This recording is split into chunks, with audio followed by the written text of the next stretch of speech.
the formal introduction and background in your program. And our debate format is really semi-formal. And I think our attitude will be a little bit relaxed as well. Both Mr. Ali and Mr. Licona like being referred to as Mike and Shabbir, okay? My name's Gordon. Tell a person beside you what your name is, okay? So they're not sitting with strangers. Just tell them what your name is. Good. All right. Again, we have a semi-formal structure, and you'll see the outline there in your program. We'll plan to follow that. And from time to time, especially when we get to the crossfire, I may get involved a little bit in just trying to help keep things on track. Both of the speakers have given me permission to do that. And let me tell you about a strange experience for me last night. As I, for the first time, walked through Norfolk International Airport with a Muslim imam by my side. Aha! That tension was amazing. Thing like that from the inside of walking through the airport. And I'd like to encourage you to try to move beyond some of the stereotypes that we have created as Christians, as non-Muslims. And I'm sure that you Muslim guests among us will not have to worry about that and dealing with that. But Mr. Ali here kind of represents the typical Arab, I think, in some ways, don't you? Looks like, yeah. Yeah, except he was born in South America. Okay, his parents were born in South America, in Guyana. Okay, he's been in Canada for the last 25 years, and he's not of Arab extraction. He's from great grandparents, India. Okay, so imagine that. He's born in South America. There are millions and hundreds of millions of Muslims all over the world. And we've kind of fixated and been traumatically fixated by some incidents like 9/11. Let me encourage you to move way beyond that and to meet Shabbir as a person, listen to him as a person, his points of view, and Mike, and see these guys. They have very real, distinct, important differences. Okay? And those differences are a big part of what tonight is all about. Very important. But they also have some things in common in regard to humanity and all of that. And I'd encourage you to look at these folks as people and persons first. And then listen to what they have to say, not only with your head, but also with your heart. Listen with your heart. As an instructor, I know that the best mode of learning is relaxed attentiveness. Okay? Relaxed attentiveness.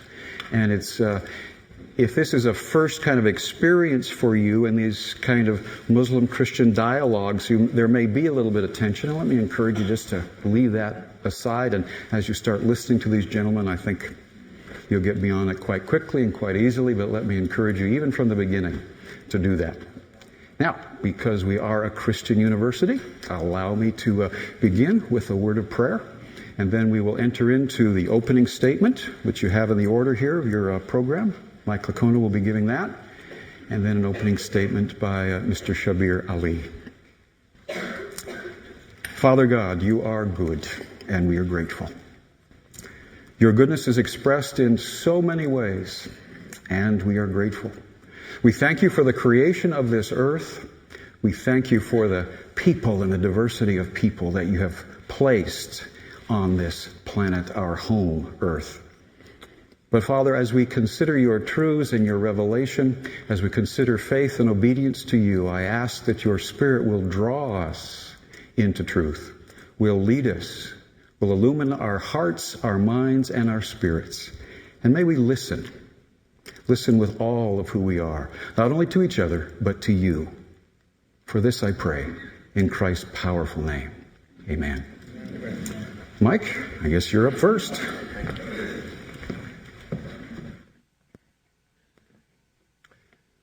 Good evening. It's great to be with you this evening. Can you all hear me?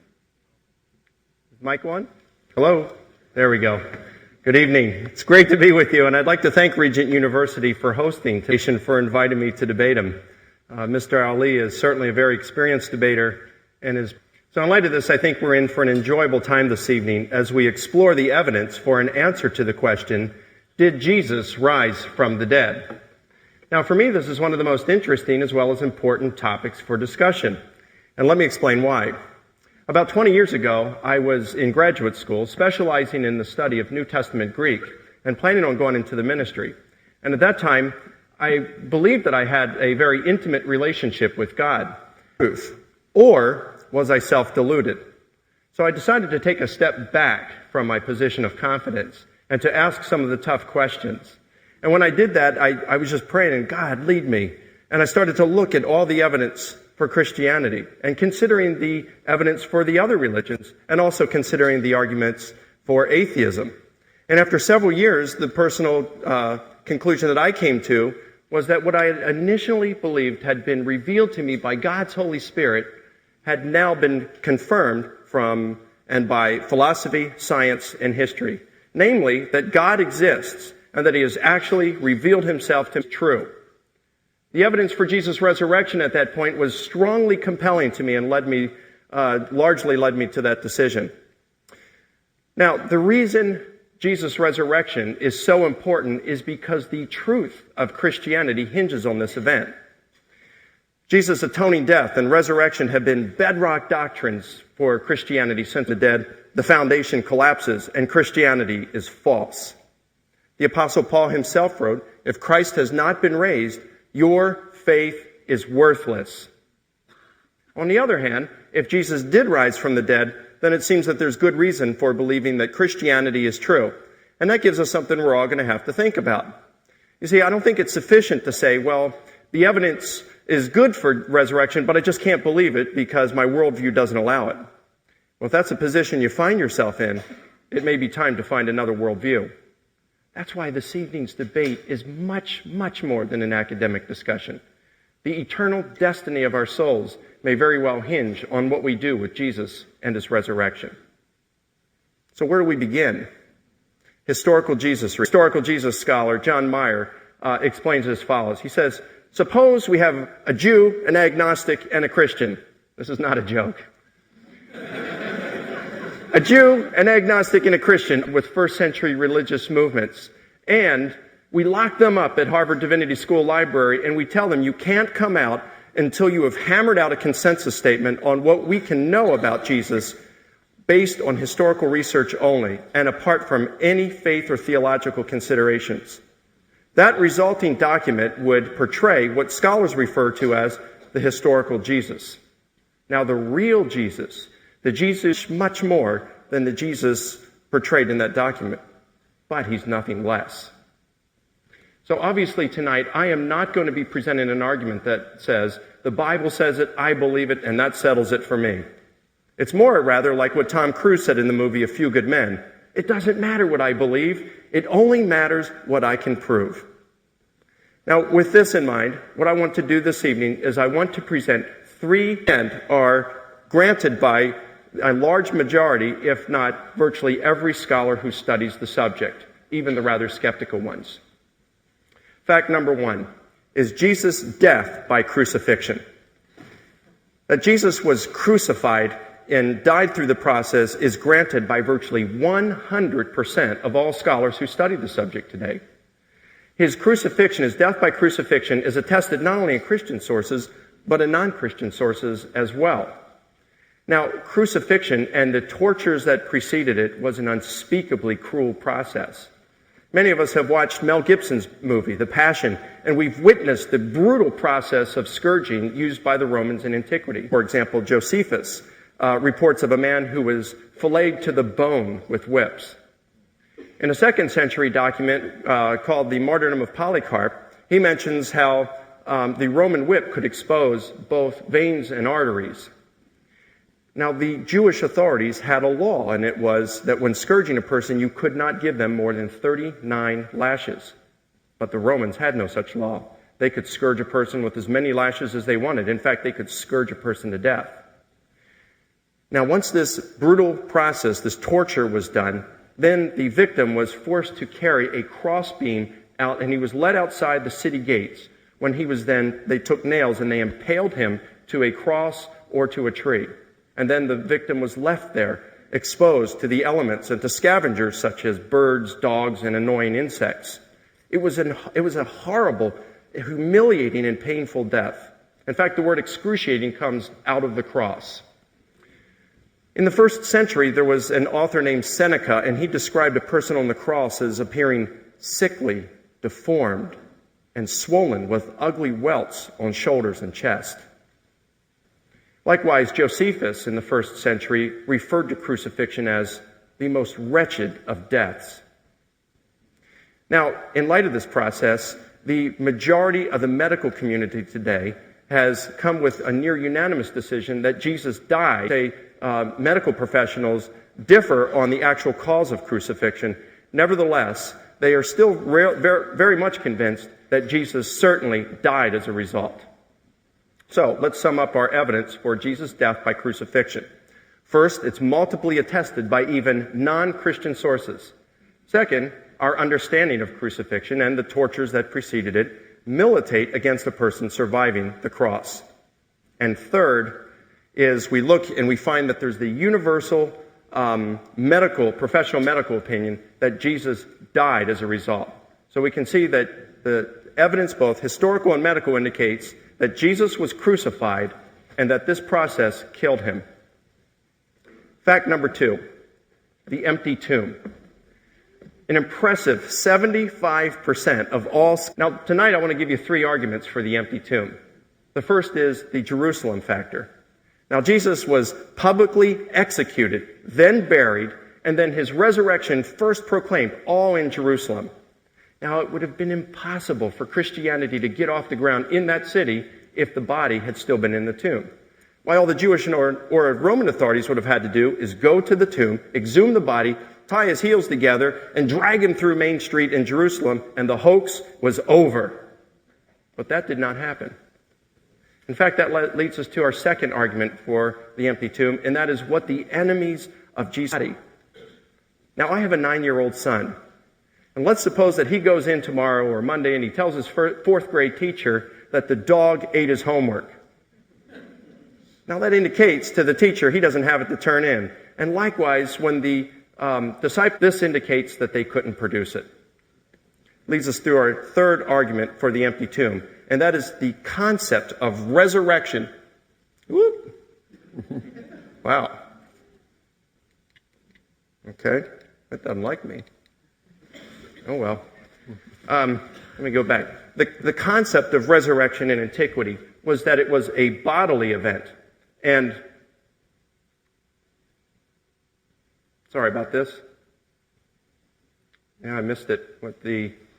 Anyway, we'll move on. The concept of bodily resurrection in antiquity was that it was a bodily event. It actually happened to the body. Now, here's what happens.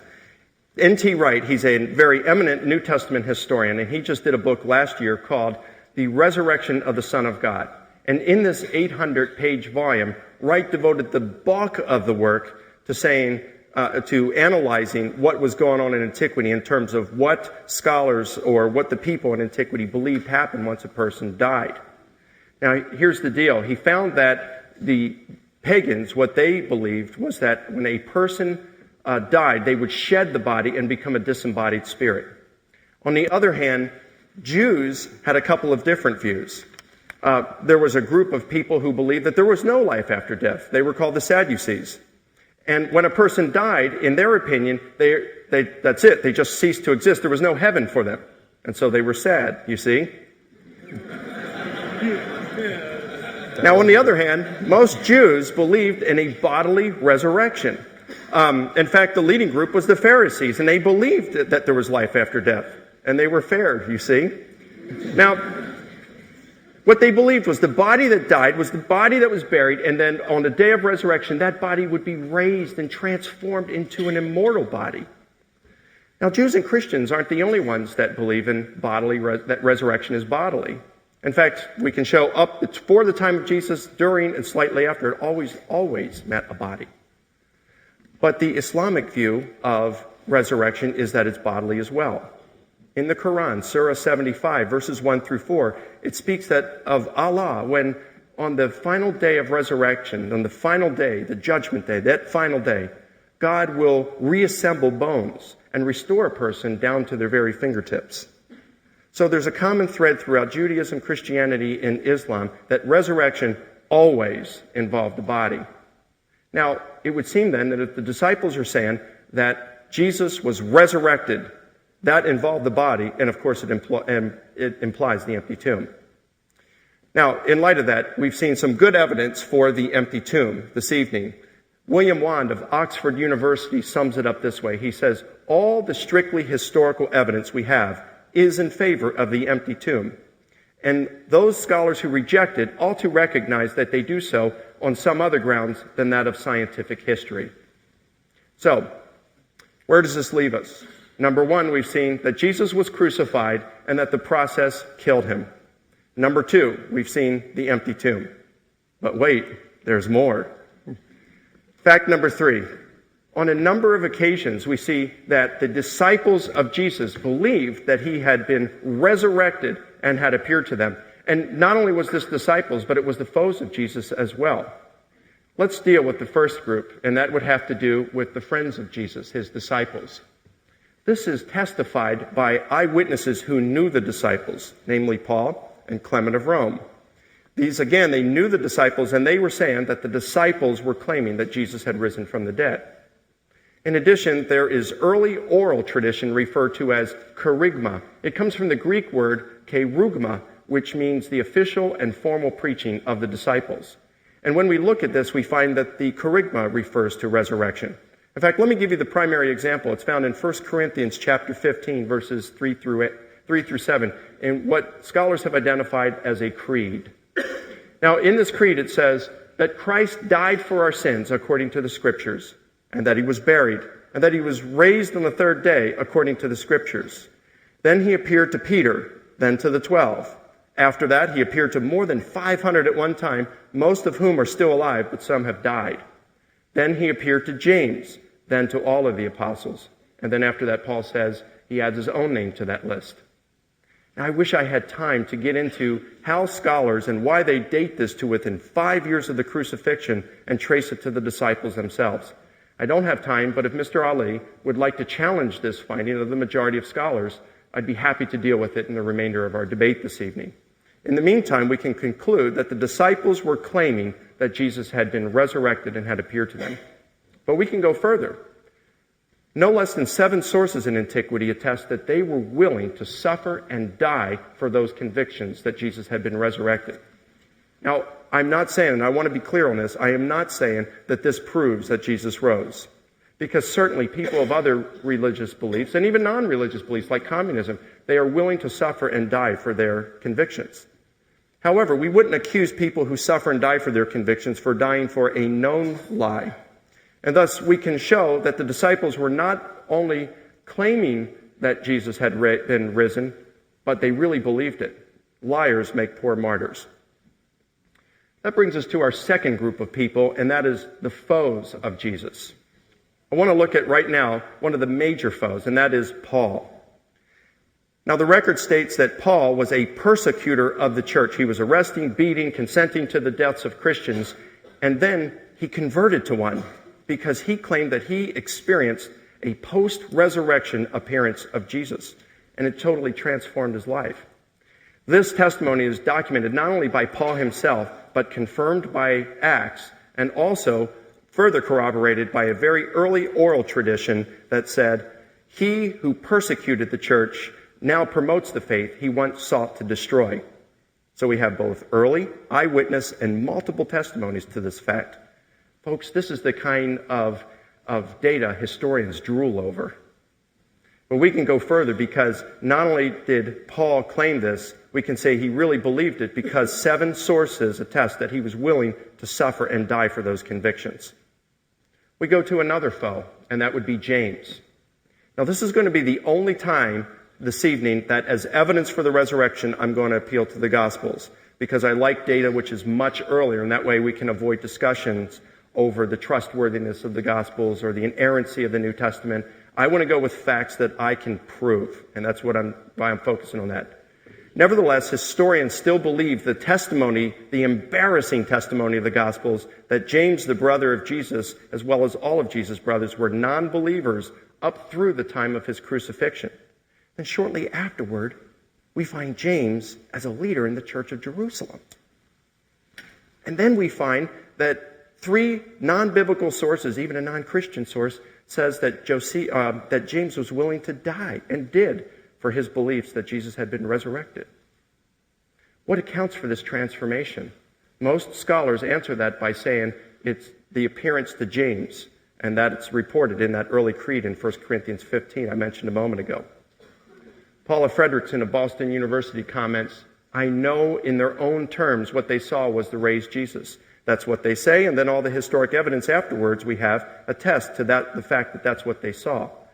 I'm not saying that they did see the raised Jesus. I wasn't there. I don't know what they saw. But I do know that as an historian, that they must have seen something.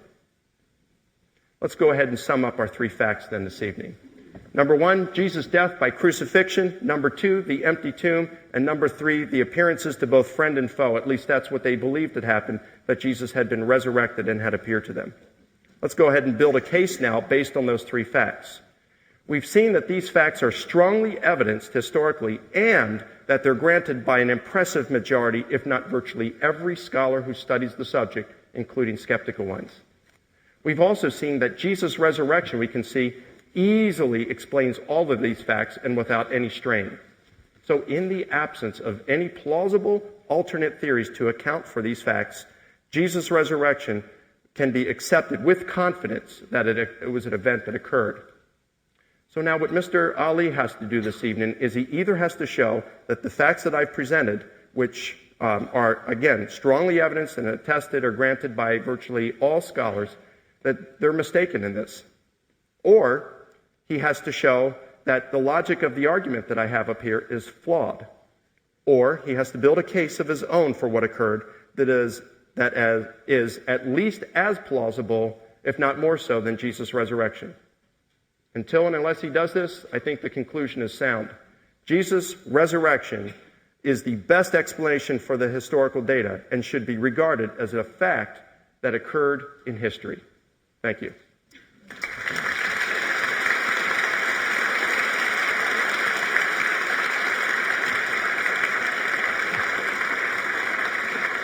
Thank you, Mike. Shabbir. Yes. You now have 20 minutes.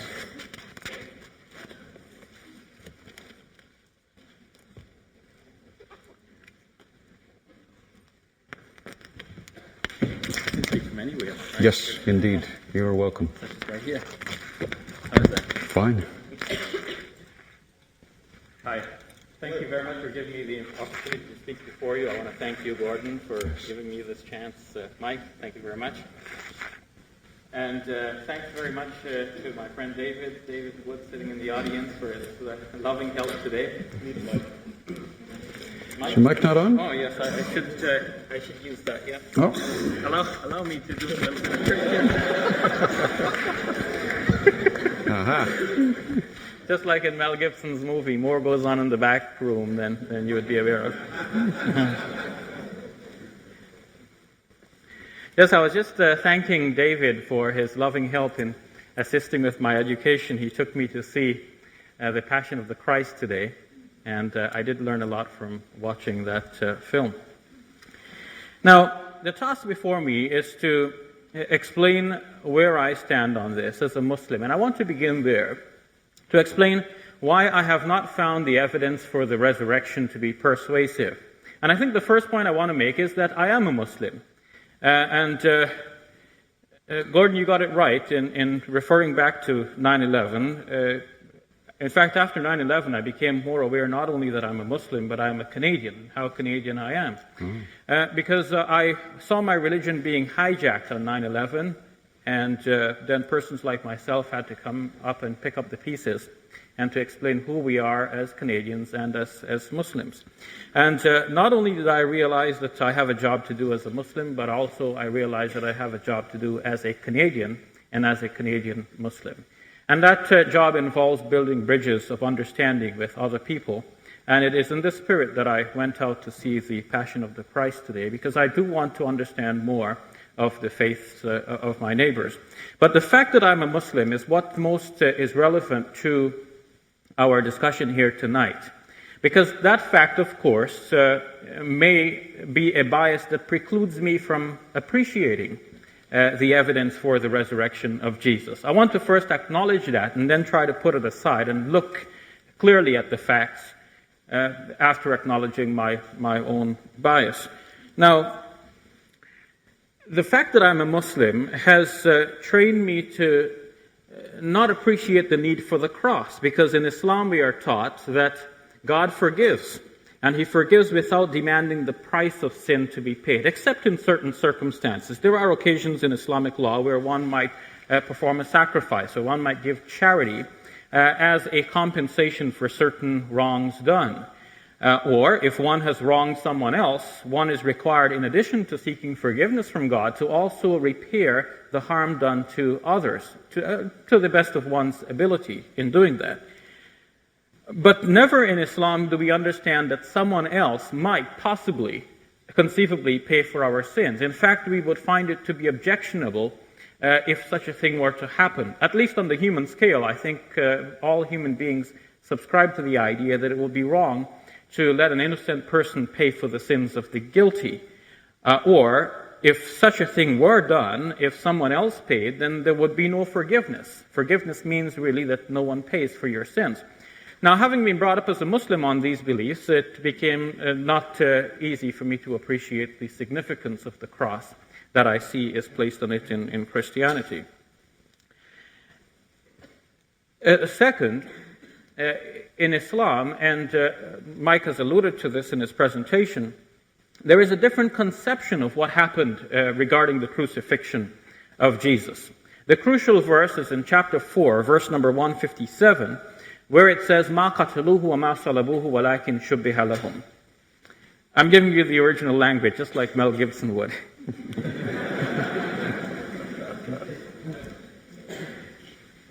If I'm to translate that, it means they killed him not, nor did they crucify him, but so it was made to appear to them.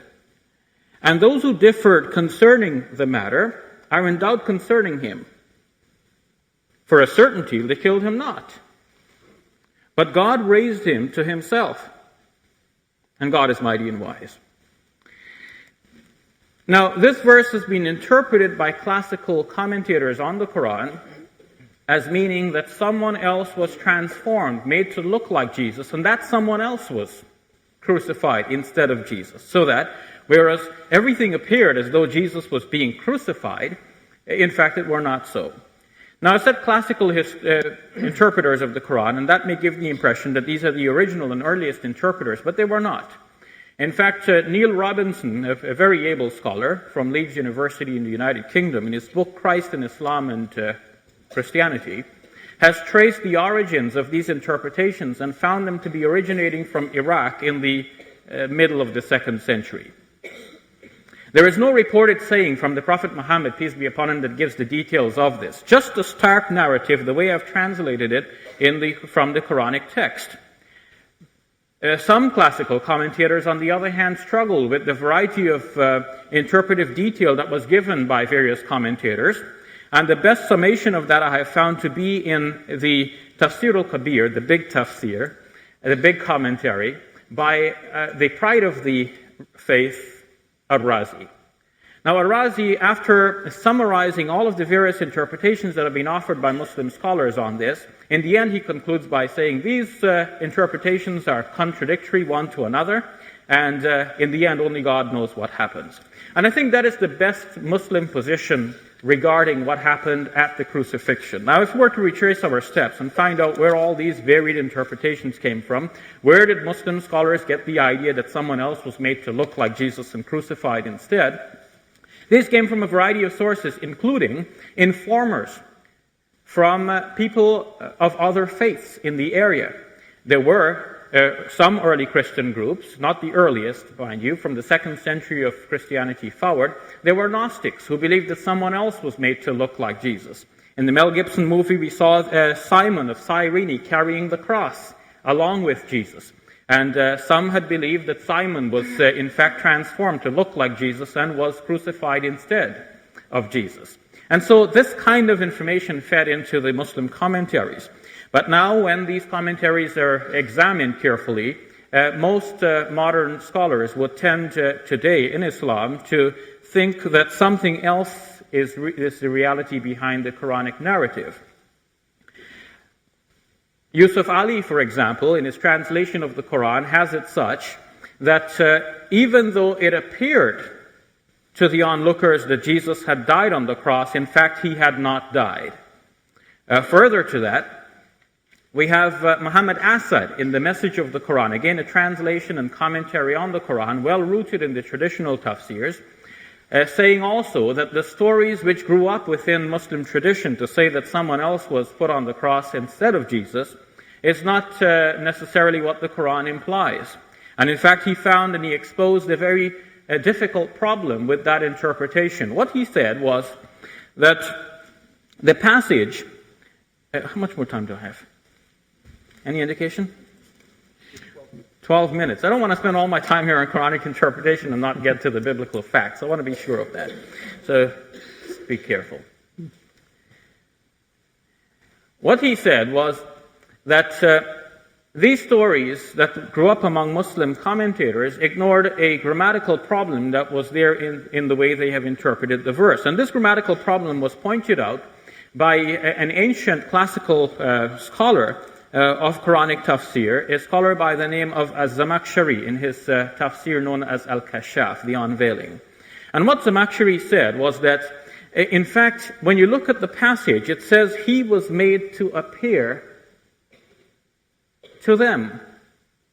But it could also mean it was made to appear to them. Because in the Arabic reference, the reference who, using a personal pronoun there, could refer to him or to it. And he said that if in fact this verse is referring to the crucified person, that the crucified person was made to look like Jesus, that crucified person should have previously been mentioned so that the referent could be attached to him. See, if you're telling a story and you said, he said, we want to know who is this he. But if this person was just mentioned a little while ago, we know this is referring to that person. If the person was not mentioned, you have to introduce him by name. And so Zamakhshari pointed out that this could not be a reference to the crucified individual. But the classical commentators were basing their commentary on the idea that this referred to Jesus.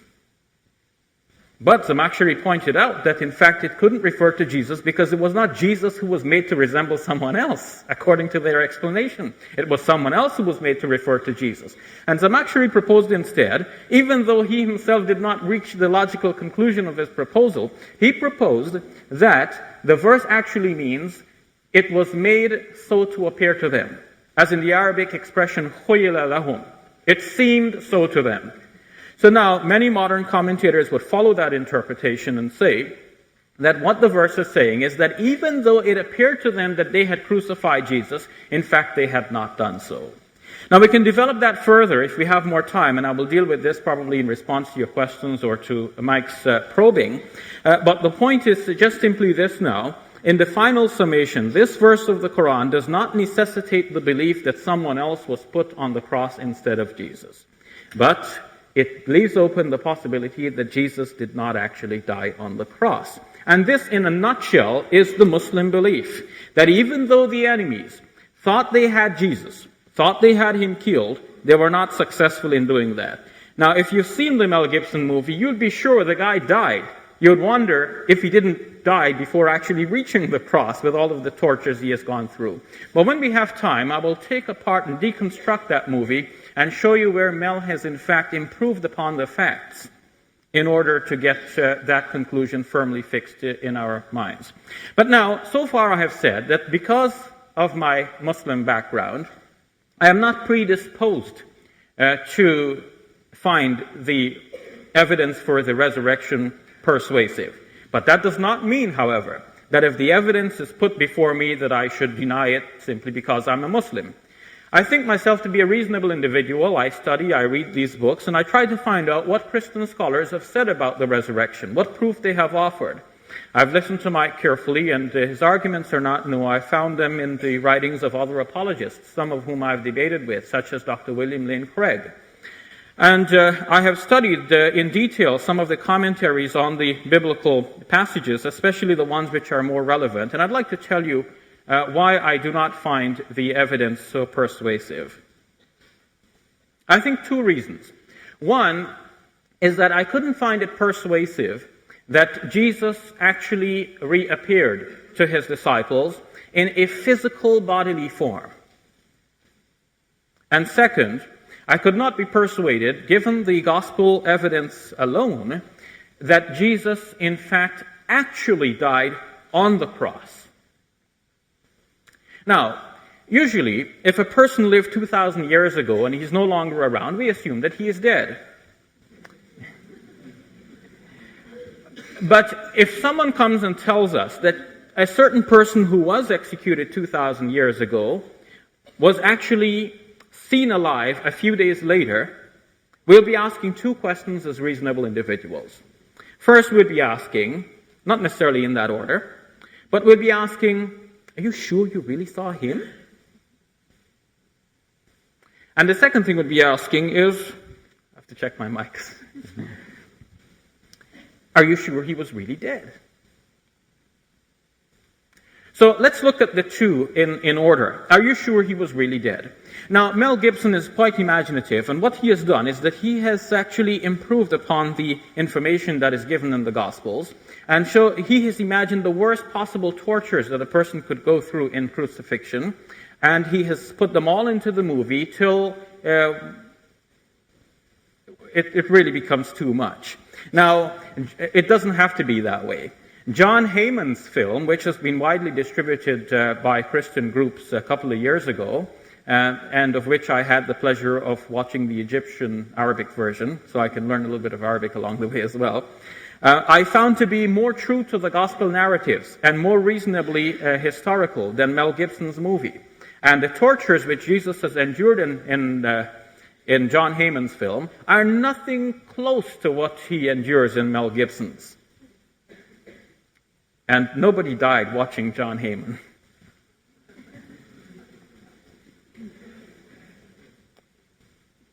Now, scholars who have combed the narratives in the Gospels have tried to understand what caused Jesus' death.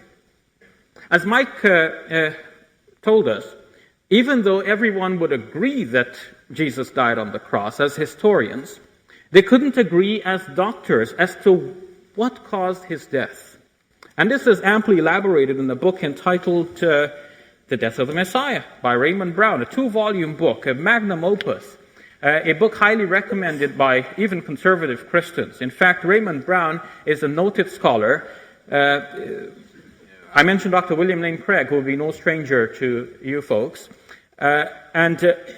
Dr. Craig refers to Raymond Brown as one of the greatest New Testament scholars of our present time. Bruce Metzger said that if you can own only one book on the New Testament, let it be Raymond Brown's Introduction to the New Testament. An extraordinary work.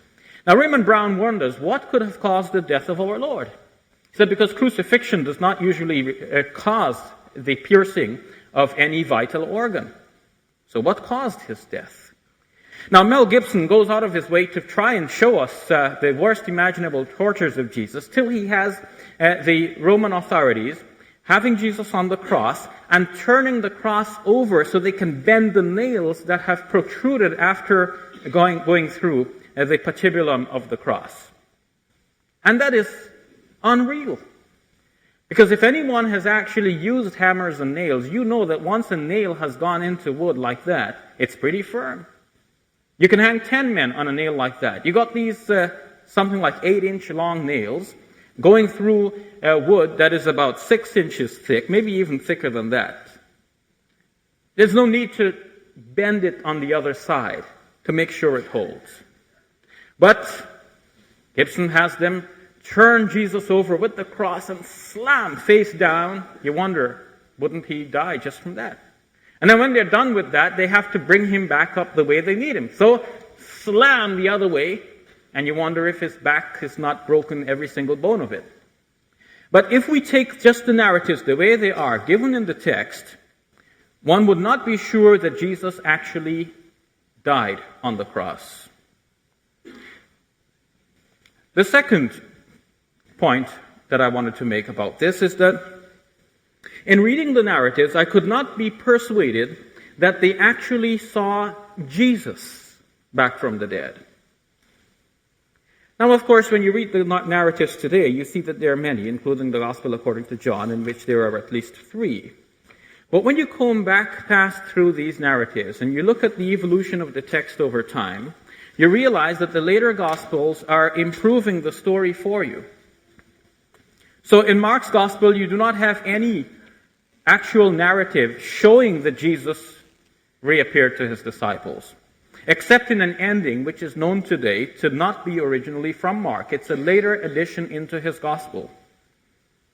Then you go to the later Gospels of Matthew and Luke, and you can see that right before your eyes, the stories are being improved. And that tells us that over time, as the stories were told and retold, they took on certain improvements to become what they are now. So now, when we think about what happened, we can be quite convinced that Jesus died because we're reading them all together, putting them all together in our minds. When we read the Gospels about the reappearance of Jesus from the dead, we are reading all of them together and thinking that all of these details are true.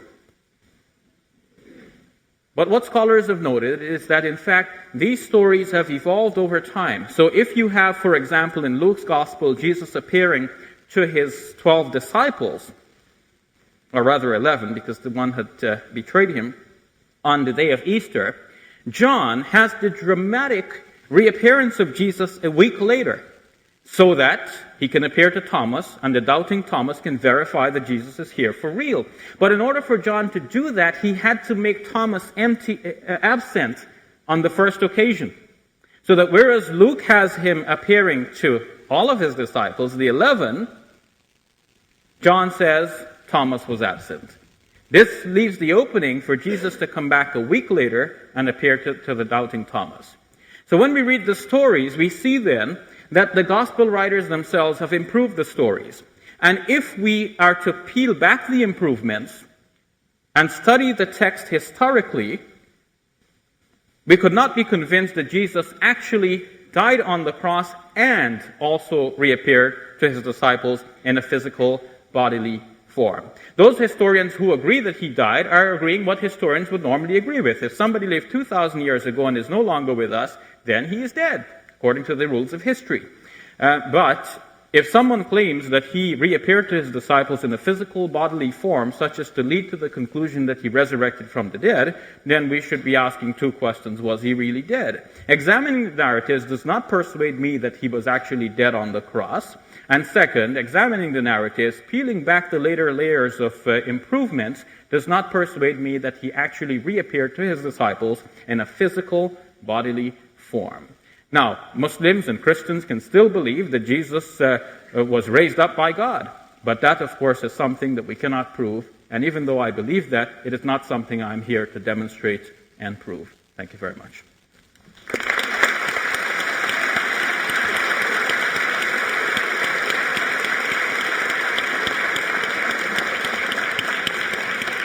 As we mentioned earlier, we're not doing a formal debate, and we're going to enter into something that's somewhat creative in regards to debate. We're picking up something from television. Crossfire is a title anyway. And our next 15 minutes will involve Mike asking questions of Shabbir. And then we'll exchange that and go back and forth a couple of times. And I think you'll find this interesting. How you doing, Shabbir? Very good, Mike. It's really great to meet you today. Let's see. You started off. Well, let me go with what you said last here about the developing legend within the Gospels. You spent some time talking about how the traditions of the resurrection narratives had developed embellishments over time, and there were some legendary additions and so forth, and so therefore we shouldn't believe the accounts at all. In my opening speech tonight, I was pretty careful to discuss evidence that predates the Gospels by decades. In fact, stuff which goes back to the original disciples themselves. And so I think the Gospels are reliable, but let's just say for a moment, in fact, I'd be happy for the remainder of our debate this evening to just concede for the sake of argument. The Gospels are filled with errors and contradictions, we'll say.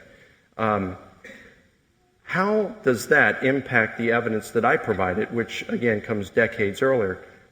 I mean, it seems to me that what happened is you're assaulting this hill and you're throwing grenades and we're seeing explosions, but I'm on this other hill and I'm saying, what's he doing over there? My army's on this hill. And how would you respond to that? Well, the evidence which you have cited showing that there was an early acknowledgement that Jesus reappeared to his disciples is not something that historians deny or that what I have presented denies. You have evidence that there was a blossoming Christian faith. People believe that Jesus is alive. Muslims believe that Jesus is alive. But the belief that someone is alive and in heaven with God does not necessitate his bodily resurrection. In the Gospels themselves, you have it that Jesus proclaims that Abraham and Moses are alive. They're alive with God. But the belief that they're alive does not necessitate their bodily resurrection. So it is quite possible that the disciples of Jesus, witnessing the crucifixion event, later on came to the conclusion, for whatever reason, that God raised Jesus from the dead. And that conclusion does not necessitate finding his tomb empty and knowing that he physically, bodily resurrected from the dead. It is just a faith expression of the closeness that Jesus had with God and the conviction of his disciples that God did not leave Jesus alone to suffer in this horrible way. I think I'd have to take issue with that because when we go back to the earliest tradition, like, for example, the creeds, there's several of them peppered throughout the New Testament, but let's just, we talked about 1 Corinthians 15, that he died, that he was raised, and that he appeared. In Romans chapter 1, verses 3 and 4, and the majority of scholars acknowledge that we have an actual early formula or oral tradition there. It says that he was declared the Son of God with power by the Spirit of holiness through his resurrection from the dead. So in the various early traditions, in fact, that would predate Paul, that predates everything, those references. There are, I counted, 3 creeds themselves within the New Testament that would predate Paul and go back to within just a few years. In fact, James D.G. Dunn says that the creed in 1 Corinthians 15 dates to within months of the crucifixion. So we have very early and goes back to the disciples. Paul himself mentions resurrection or rise from the dead on 30 occasions. So we have a total of 33 references in the New Testament, very early, predating the Gospels, and a number of those predating even Paul, that talks about Jesus being dead and raised or resurrection. And of course, as I mentioned, the concept of resurrection, the body that was buried is the same body that's raised and was transformed into an immortal body. And the testimony of the disciples is that's the body that appeared to them. Well, I think you have to be aware that the creeds that you're referring to have been identified by scholars combing the New Testament, looking at the writings of Paul. They look at Romans, as you've mentioned. They look at 1 Corinthians.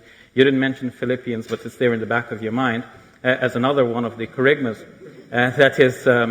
that scholars have identified as early statements of faith. But notice that Paul does not say where he got these from. And Paul, in adding his own adding himself to the list of people to whom Jesus appeared, is adding to that list a person to whom Jesus appeared somehow spiritually. Because in the Acts of the Apostles, where the appearance to Paul is described, it is not a physical bodily appearance, but it is a blind flashing light from out of heaven. So once Paul has added that, I think your case becomes weak here, and it becomes more like the case of those who say that the disciples of Jesus must have seen an appearance of Jesus. And Muslims should be willing to grant that God, in order to solace the companions of Jesus, allowed them to see a spiritual vision of Jesus that would persuade them that Jesus is alive with God, so that they can go forward and preach the Christian faith, despite the fact that Jesus died this horrible death, which would mark him off in the eyes of people as a condemned criminal, a blasphemer, and a false Messiah. So none of the evidence you have cited actually proves that Jesus physically, bodily, rose from the dead. Okay, I appreciate you saying that. Actually, I don't think that what Paul saw on the road to Damascus was a bodily appearance or a spiritual vision or appearance, like you're saying. But I'm glad you grant Acts, because if you want to do that, then we'll go to Acts 13, where Paul is preaching as well. And there he very distinctly and precisely says bodily resurrection. He contrasts King David with Jesus, and he says, David died, was buried, his body decayed. Jesus died, was buried, and his body also, but his body did not decay. Rather, God raised it up, and of that we are all eyewitnesses. So in doing so, he's certainly contrasting what happened to David with Jesus and saying Jesus' body did not decay. He raised it up, and we're eyewitnesses to this. Now, if you mention Paul, we have to also say, even if we do take that appearance in Acts chapters 9, 22, and 26, where he sees him on the road to Damascus, and it's the bright light, this is a post-ascension appearance, so that could certainly account why the difference. It's the disciples saw him right after he had been raised from the dead, but Paul is seen after he ascended to heaven. And Paul elsewhere in his own writings is very clear about bodily resurrection. For example, in Romans 8:11 he says, the Spirit who raised Jesus from the dead will also give life to your mortal bodies. So certainly referring to bodily resurrection there. And then you have Colossians 2:9, where it says, in Christ all the fullness of deity dwells in bodily form. And he's using the present tense, and of course this is after post-ascension. So Paul's view is still that Jesus is in a body. There's numerous references like this. So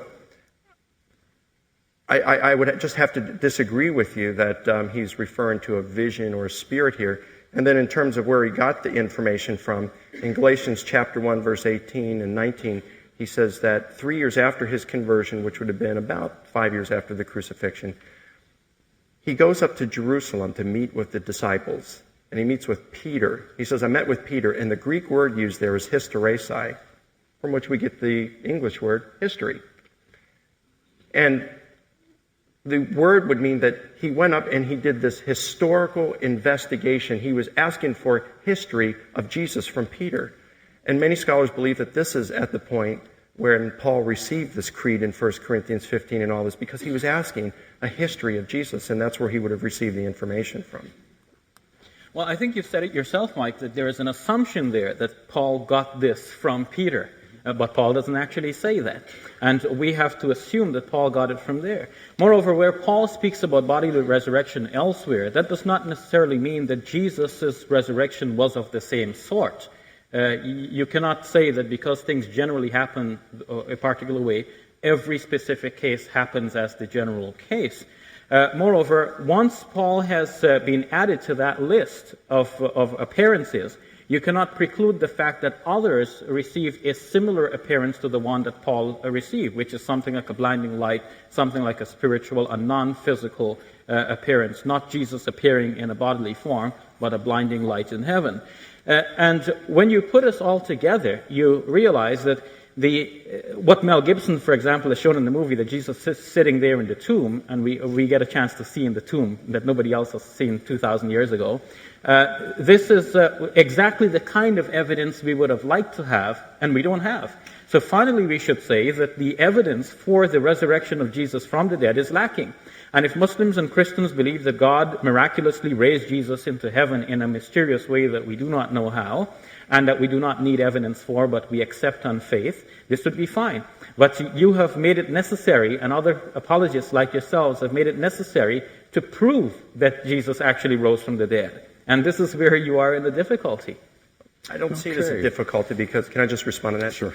Because the disciples themselves made it an issue. They claimed resurrection. That's what their claim was. Yeah, but you see, they didn't make this the issue that they must prove. It was Paul who made this the issue. Because it was Paul who said, I've decided to know nothing else but Christ and Him crucified. It was Paul who said, and you quoted him, that if Christ is not raised from the dead, then the Christian faith is vain. But why should it be so? Why couldn't the suffering of Jesus, as in the Passion, be enough to base one's faith in Jesus? Why couldn't all of His miraculous teachings, His healings, all of His beautiful teachings which are found in the Sermon on the Mount, why couldn't that be the basis for Christian faith? Why does He have to resurrect from the dead? God could have done things any way He wanted. To shift questions here, which is part of the intention to have these parties just unlock and step back a little bit, take a breath, and now we'll shift the initiative at this point to Shabbir. He can pick up and carry on, or move on to other topics. Yes, Mike. In your presentation, you presented what you called 3 irrefutable facts, and they're facts you think that have been agreed upon by everyone. 1 is the death of Jesus on the cross. 2 is his the empty tomb, and 3rd, his reappearance to his disciples. Now, if you trace the logic of where I was actually leading with my questions, I've already started the question period for you. Now, where you have actually put yourself in a difficulty here is with first acknowledging that it is historically certain that Jesus died on the cross. Now, the circumstances of his death would mark him off as a blasphemer. As a Muslim, I believe in Jesus, but I believe in him by virtue of my belief in the Quran. I've said that in my opening presentation. But what Christian apologists are asking me to do is to leave my Quran aside, to say that this is not historical. I must go with the information that is there in the Gospels, based on which the historical conclusion is that he certainly died under Pontius Pilate. Now, if he certainly died under Pontius Pilate as a blasphemer, as a curse of God, as Paul would put it, and that is certain, and if the evidence for his resurrection from the dead is not certain, but you can say 75% of scholars agree on that, and of course you mean evangelical, conservative scholars. Oh, not at all. And if you say scholars who study it, you're not referring to scholars who have just dismissed it and do not bother even to look at it. Yes, now, because, of course, of other conclusions that have already been firmly fixed, conclusions that they know about the history of the Gospels, the way they have been written, and so on. So now, having backed yourself into that corner, you have to provide irrefutable evidence that he also resurrected from the dead. And that is the evidence which you do not have, because you have Gospels which have been evolved over time. The earliest Gospel, the Gospel according to Mark, does not have the ending which we would love to see, Jesus reappearing to his disciples. Somebody had to fix that in later on. You have the later improvements that I've spoken about. How do you respond to that? Well, as far as the irrefutable evidence, that is a tall burden of proof right there. I don't think we can do that for anything. I mean, we can't prove anything with 100% certainty. I can't prove that I'm 42 years old. For all I can prove, I mean, I was created, everything here was created 5 minutes ago, and we were given memories of events that never took place and food in our stomachs from meals we never ate. I can't prove that that's not the case. What we have to look for is high probability and what is the most plausible explanation for the data. And from what you've given me, you haven't attacked any of the evidence at all. Regarding the Gospels, I mean, you're bringing up the Gospels again, but the evidence I provided is decades prior to the Gospels. And so attacking the Gospels, again, for the sake of our debate this evening, I'm more than happy to grant that the Gospels are totally unreliable and filled with errors and contradictions.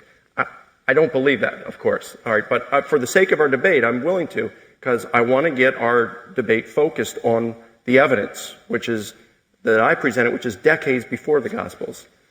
And so you questioned the death of Jesus, you said. And on what basis do you do that again?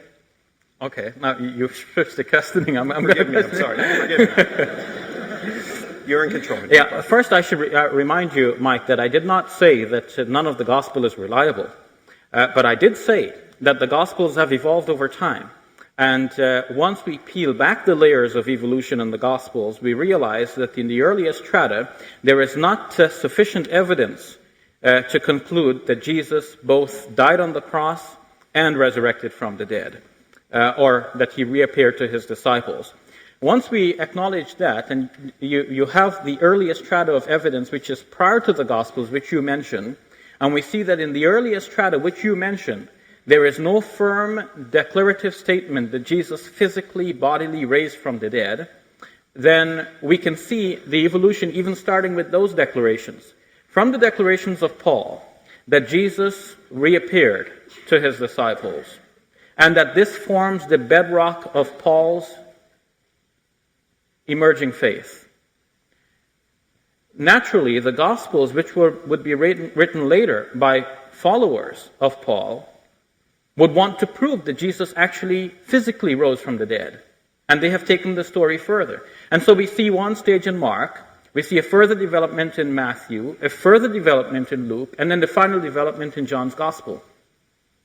And a further development in Mel Gibson's movie. So there are improvements along the line. What Mel Gibson has done is nothing new. This is what the Gospel writers have done too. They have told the story the way they thought it should have been told. And Mel Gibson has done that. We need to see Jesus sitting there. We need to see Jim Caviezel back alive without any stripes on his body, just the one little nail wound in his palm, where it shouldn't be anyhow. So Gibson has told it the way it ought to be told. Each gospel writer in his own time has told it the way he thought it ought to be told. Given this evolution of the Gospels, peeling back to the earliest strata of tradition, can you be satisfied in the earliest strata of tradition Jesus actually died on the cross and that he reappeared to his disciples in a physical bodily form? Offer evidence of that. I have. It's the early oral traditions and Paul himself. You mentioned the Gospels, but again, I'd like to express I'm willing to grant you the Gospels have legend and errors and all kinds of problems for tonight's debate. But I'm still on this other hill, and I'm waiting for you over here. Now, you had mentioned about... No, I'm not going to ask you a question. I'm sorry. You said that... no... You can't just wait and let him ask the question. Okay.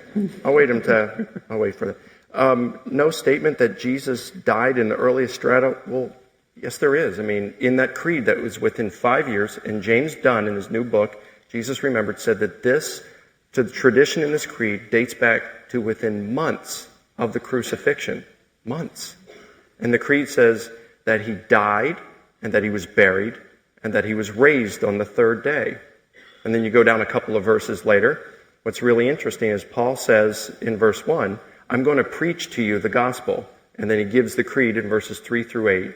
And then in 9 he says, hey, whether it's me or they, the apostles, the disciples, we preach Jesus and him crucified. In other words, I'm mixing up. Forgive me.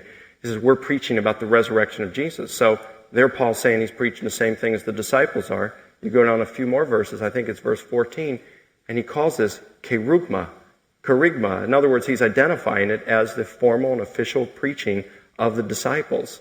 So, I mean, this is very early tradition. And then we have Paul again. He mentions resurrection or dead and raised 30 times in his writings. And then you've also got the creed in Romans chapter 1, verse 3 and 4 that talks about declared the Son of God with power by his resurrection from the dead. So resurrection is in the earliest strata. There is nothing earlier. We can go trace it back to the disciples themselves. So you could say that they're mistaken, perhaps, or, I'll let you raise the theory there. But they interpreted their experiences as being resurrection, which means they understood Jesus of dying. They understood that the body that died was the body that was raised and appeared to them. And so therefore the tomb was empty.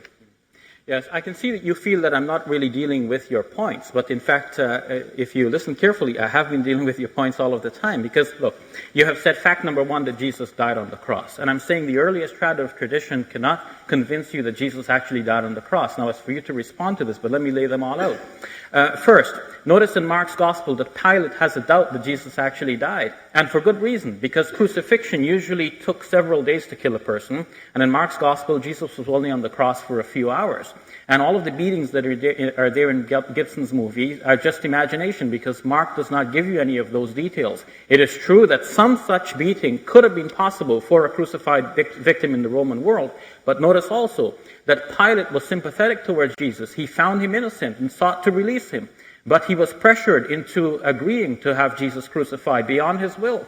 And I think Mel Gibson had it right when he showed the difficulty that Pilate was in there, and he was caught between a rock and a hard place. He finally agreed to have Jesus crucified, but giving that reticence from Pilate, it is possible that his men would not have delivered to Jesus the most brutal punishment possible, and that finally Jesus might not have died on the cross. The one thing that might have killed him would have been the spear wound. But that is mentioned only in the Gospel according to John. That is the last of the four Gospels, remember, and that represents the last strata of evolution among the Gospels. And if that spear wound was delivered, you would be sure that all of the Gospel writers would mention it, because it's such a pertinent fact that would finally prove that Jesus died, or at least give strong evidence for that case, and they do not mention it.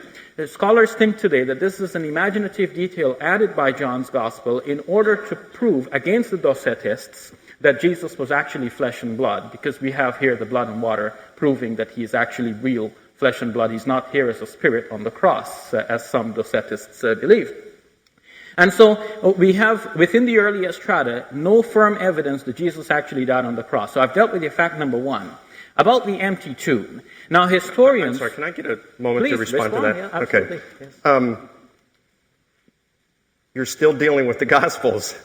And I'm appealing to this very early evidence, which predates it by decades. But you have answered that. I've shown that this earliest evidence, first of all, the sources are not known. If you cite James Dunn as saying that this was early, that's James Dunn's guess. I respect him as a great scholar, and I read his writings, but after all, it is a scholarly guess from one individual. Somebody else may have a different guess. And that, just that name me charisma, any scholars yes? that, just name me any New Testament historians. Okay, and as you know, in New Testament historians, it's largely critical. Many non-Christians, many non-believers, many atheists are in that discipline. Just name me a single New Testament scholar who doubts the death of Jesus. Notice that I have acknowledged previously that all historians, you can include New Testament scholars, except for Muslims, would agree that Jesus died on the cross. Because it is an assumption that somebody who lived 2,000 years ago and is no longer alive is dead.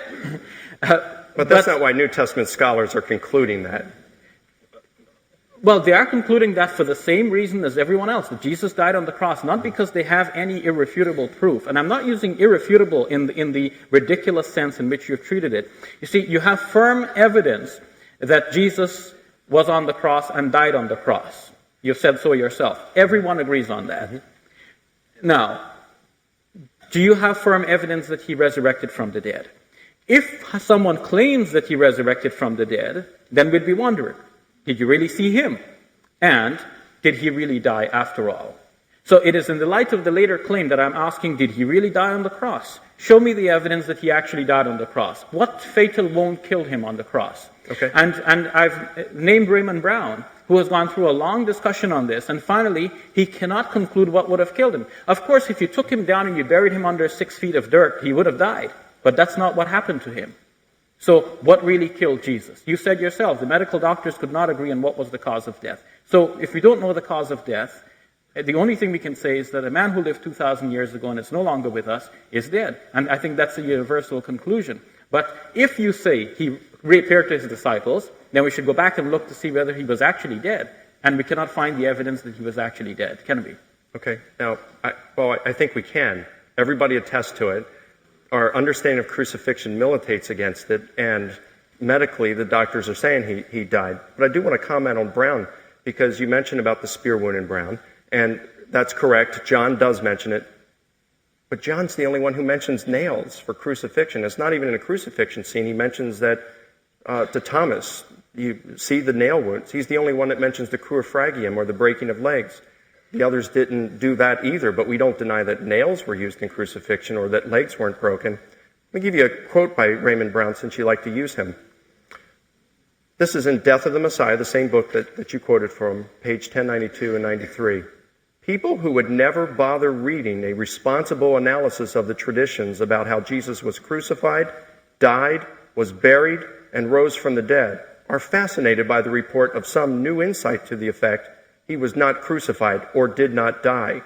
And then on page 1373 says, except for the romantic few who think that Jesus did not die on the cross, most scholars accept the uniform testimony of the Gospels that Jesus died during the Judean prefecture of Pontius Pilate.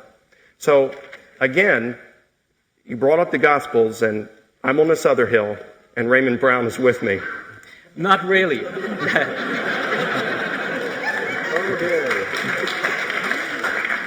Not really, because if you read Raymond Brown carefully from the page that you quoted, and I've read it myself as well, that's from the section in which he's dealing with fanciful, imaginative scenarios, whereas, for example, the Ahmadiyyas have claimed that Jesus walked all the way to Kashmir and he died and buried there. Or recently there was an Australian lady, Fearing, who claimed that Jesus came back and he was still alive and he got married to Mary Magdalene. Right. Brown was responding to this kind of imaginative detail.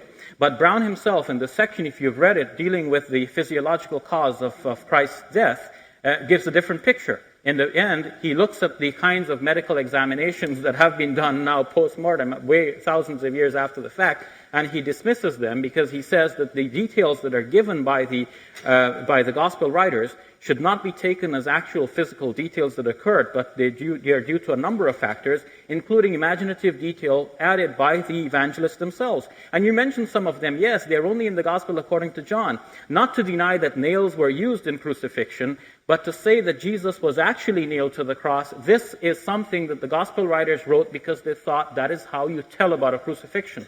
But crucifixion did not necessarily involve nailing. One could have been tied as well. And notice that Gibson, in order to have the nail go in the palm, which is traditionally how it is shown, had to also have the arms tied.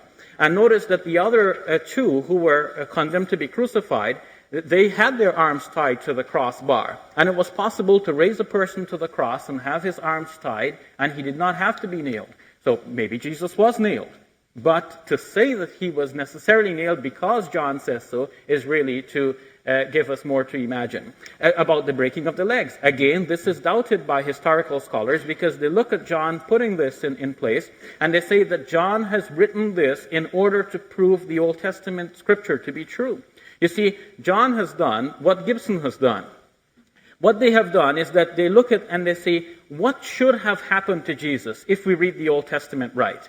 So Gibson reads in the Old Testament that the Son of God will bruise the head of the serpent. And what does he do? He brings the serpent into the Garden of Gethsemane, so Jesus crushes the head of the serpent. Where is that in the Gospels? Gibson has put that in the movie because he thinks that is how it should have been because it was prophesied. In a similar way, scholars have found that the four gospel writers have written things into the Gospels about Jesus, not because this was physically witnessed in the life of Jesus, but because this is how the writers read the Old Testament. They thought this should have happened to Jesus, and so they wrote it. So John thought that there has to be some way in which there is an attempt, people's legs are being broken, but not Jesus's, because it was written, his legs shall not be broken. Even though that was written about the Paschal Lamb, it's something entirely different. They will look on the one whom he has pierced. Even though that is about false prophets who were pierced because they were false prophets, John brings that here about Jesus, even though Jesus is not a false prophet, and that passage had nothing to do with Jesus.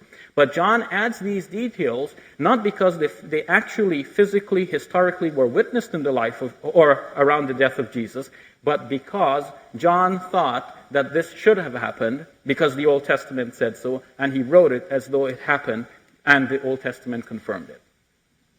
Okay. I notice it's my turn, so how about if I just continue with that? Is that okay? Well, let's take a break and a breath for a moment. I'm not sure if we're debating Mel Gibson or Brown or what here. I would like to encourage us to maybe take a step back and and go at this from another direction. Consider that. Water, perhaps? Take a sip of water. Yeah. I've heard several of the points about 3 times, and my hunch is we're not going anywhere after you hear it 3 times. Okay. You got the next 15 minutes, and then Shabbir, you have 15 minutes after that, and then we'll be going to the audience for some questions, about a half hour. If you'd care to be thinking now what you would like to raise as a question, we'll go from there. Okay. Mike. A few thoughts on the crucifixion. Can I say that? If you like. Okay.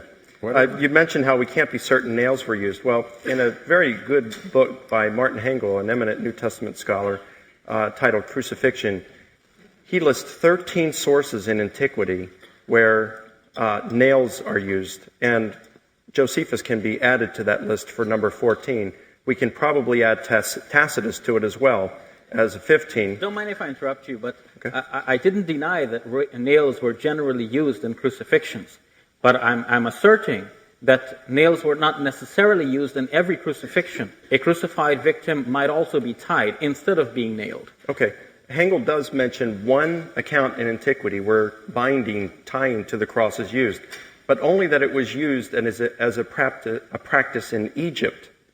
So we really just don't have any historical kind of evidence whatsoever to show that binding was used by the Romans. Everything seems to point to nails, and so we have no reason to question that nails were used when it came to Jesus' crucifixion. And in fact, this is the uniform testimony. Actually, we do. I have a book here by John Rousseau and Rami Arav, a book entitled Jesus and His World, a cultural and an archaeological and cultural dictionary. And here it is asserted that, in fact, in crucifixions it were possible to also use binding instead of nailing. So nailing was not in every I'm sorry, what case. references do they use in antiquity for that rather than just making a statement? Well, you can read the book yourself. Well, no, this is this is an academic debate, not a lunchroom discussion. And Yes. you can't just say, well, this author says this. You have to provide reasons for Yes. it.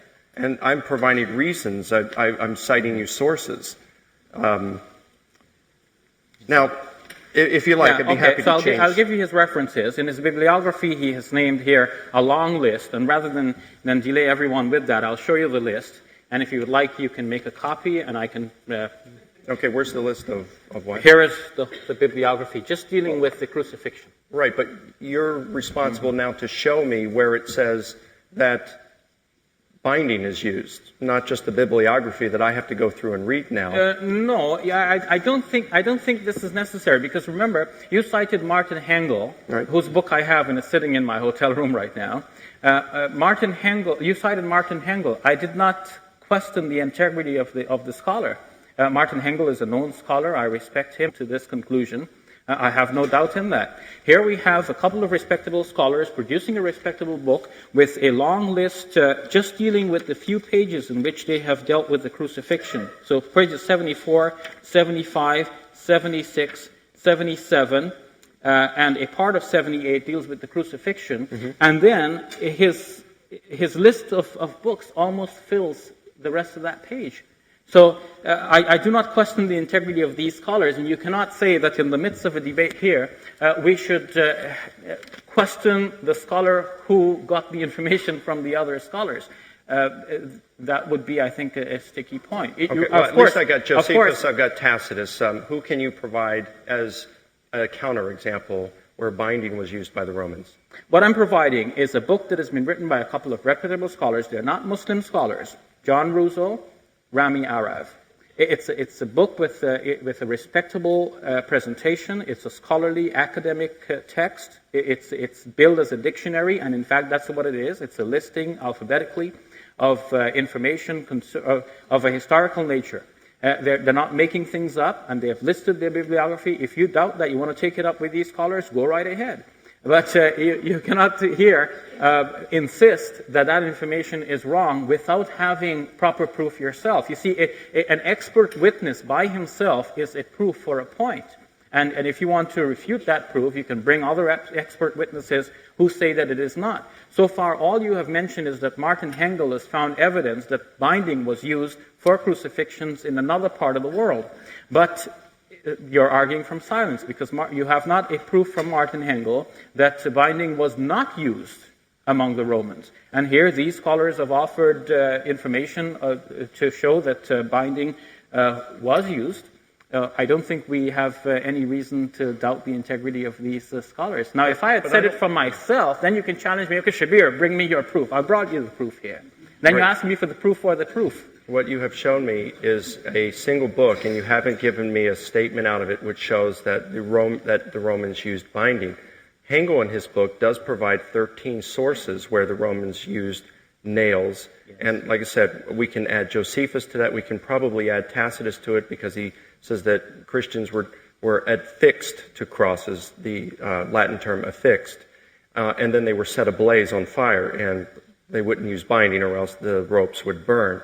So nails make more sense there. If we take Tacitus there, well, then that would be an additional source and bring it up to 15. Yeah, but you notice that this you're arguing from silence, because saying that nails were used does not deny that for some other victims, ropes were used. Right, and you said yourself. If all the evidence we have says nails, and we do have the 4 testimonies of the Gospels, since you're using them, I'll just point out that John mentions nails. In fact, Luke alludes to it when he says that Jesus showed his hands to them. So if that's the case, we do have 2 reports that said nails. It seems to go in with the other reports that are available. And so, but you're not answering to my point, Mike. Well, my point is that because it was known that nails were generally used, the Gospel writers wrote that nails were used. Not because it was historically, factually witnessed and recorded at the time, but because at the time when the disciples were writing, they wrote what normally happened at a crucifixion. Not only what normally happened, but as time went by, and they wanted to prove definitely that Jesus underwent the worst possible tortures, they improved the level of torture. So it went from Mark a little, to Matthew and Luke further, and John even worse. And in Mel Gibson's movie, even further still. So I'm mentioning Mel Gibson's movie not because we're debating that, but because it illustrates what happened with the Gospels, the kind of imaginative work that went in. And the fact that Gibson can do that with us today, even though we have the written Gospels before us to see where he has actually gone off on a tangent, shows the kinds of imaginative work that could have been done before him prior to the availability of these written documents. So the first writers had much more of a latitude to present the case the way they thought it should be presented. And in fact, combing through the Gospels, this is what we find that they did. So that whereas in Mark's Gospel, Pilate is doubtful that Jesus had died so soon, in Mark and Luke, even though they are basically almost verbatim giving us the same story from Mark, they have nevertheless reworded it so that the doubt of Pilate is not expressed in Matthew and Luke. And Raymond Brown says that possibly the reason why Matthew and Luke reworded it such is so that their readers should not also doubt, like Pilate. It's me of the Quranic point, that those who differed concerning him were in doubt as to what happened, as to the matter. They were not sure that they actually killed him, and for a certainty they killed him not. Some other interpretation is necessary here. And in the light of if no one had claimed that he had resurrected from the dead, perhaps we would accept that he actually died, just like the historians do. And that's what they say, because they do not believe that he actually physically, bodily resurrected from the dead. So they say he died. But if we are to say he resurrected from the dead, then we must question, did he really die or not? And when we look at the earliest strata of evidence, there is no clear indication that he actually died on the cross. The Gospels say he died. All of them say he died. All of the Gospels say he rose from the dead. None of them say there was any doubt. So because I can't prove that nails were used, even though that's the testimony of the Gospels, because I can't prove that ropes weren't used instead, the Gospel writers are doubting whether Jesus died and rose? No, Mike, the Gospel writers are not doubting that Jesus died and rose. I don't think you're getting my point. The Gospel writers are out to prove that Jesus died and rose. And the later the Gospel, the more they try to prove it. And you can see that after the first Gospel is written, some questions are raised. And the later Gospels try to eliminate those questions. For example, who carried the cross of Jesus? I mentioned in my opening presentation that some second century Christians believe that Simon the Cyrene, who was made to carry the cross of Jesus, was made to look like Jesus and crucified instead. Now, the Gospel according to John says that Jesus went out carrying his own cross. And then the next thing you know, he arrives at Golgotha. So you cannot have it both ways. The first three Gospels has it that Simon the Cyrene was compelled to carry the cross because obviously Jesus was too weak to carry it. The Gospel according to John shows that Jesus is strong and powerful throughout. He doesn't get arrested, he hands himself over. Nobody dares to arrest him because they just fall back to the moment he says, I am he. Jesus hands himself over because he's deliberately dying for the sins of mankind. A very different picture than we have in the Synoptic Gospels. Now, in the Gospel according to John, because Jesus is so strong throughout, he doesn't need anybody to carry his cross, but a more important point, people were reading the other Gospels and using it as a proof that possibly Simon was in fact crucified instead of Jesus. John did not want his Gospel to be read in this particular way, and so he has it that Jesus went out carrying his own cross. He emphasizes that point. Not just simply that Jesus went out carrying his cross, but Jesus went out carrying his own cross, as it says in the NIV.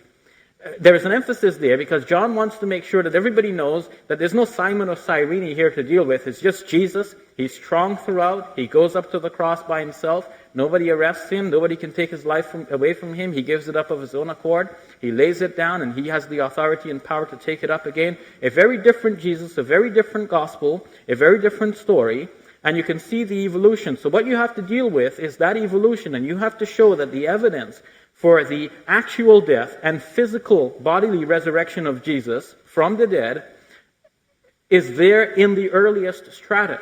It is not enough to say, well, the later strata says this. But that's not my argument. My argument has been, it's in the earliest strata.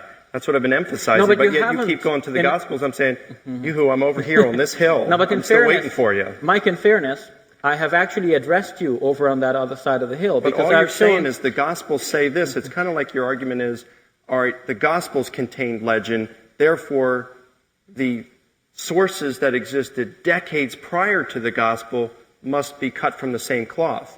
And that doesn't necessarily follow. No, what I've shown is an evolution. You see, the earliest stage in the belief in the resurrection of Jesus was that God somehow raised Jesus back to life, even though people had seen him dying.